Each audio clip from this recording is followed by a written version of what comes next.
When it comes to speculative fiction and fantasy, obviously, you can't go to the future or to Mars, not yet anyways.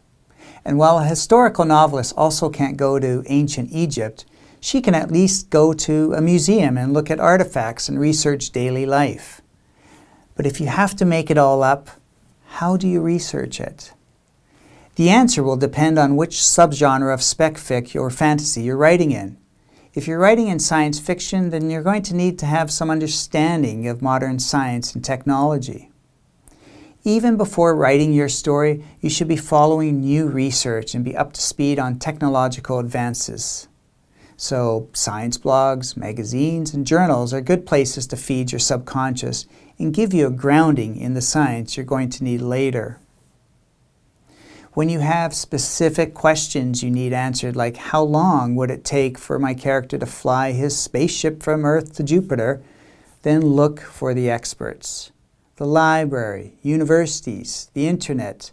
The internet in this case can be especially useful as many scientists and experts hang out online in places like Reddit and specialized discussion forums. And if you're writing science fantasy, think of Star Wars or Ian M. Banks' culture novels.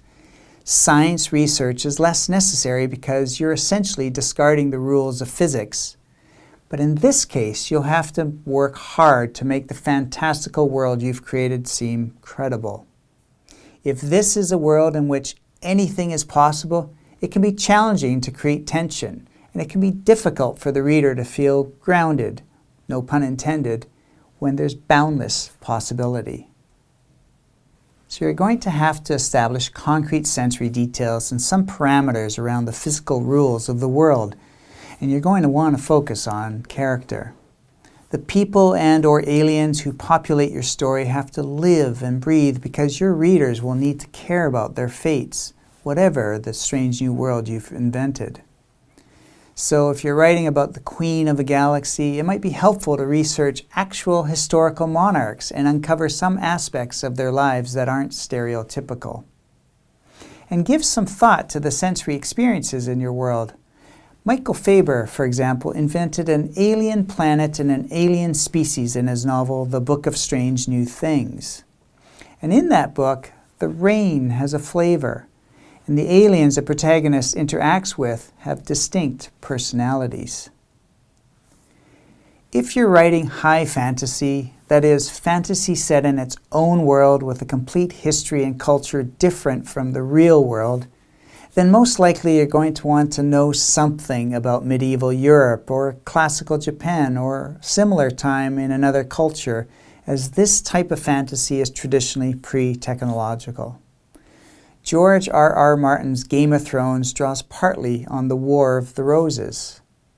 The books are full of details about medieval armor and warfare, building techniques, and daily life, all of it informed by serious research. And finally, a word of caution.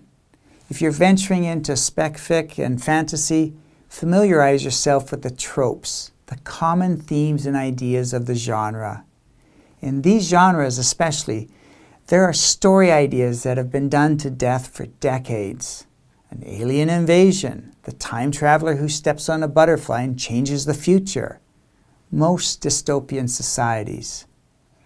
It's always possible to make a trope new again, but in order to do this, you have to first read deeply within the tropes so that you can avoid falling into well-worn cliché.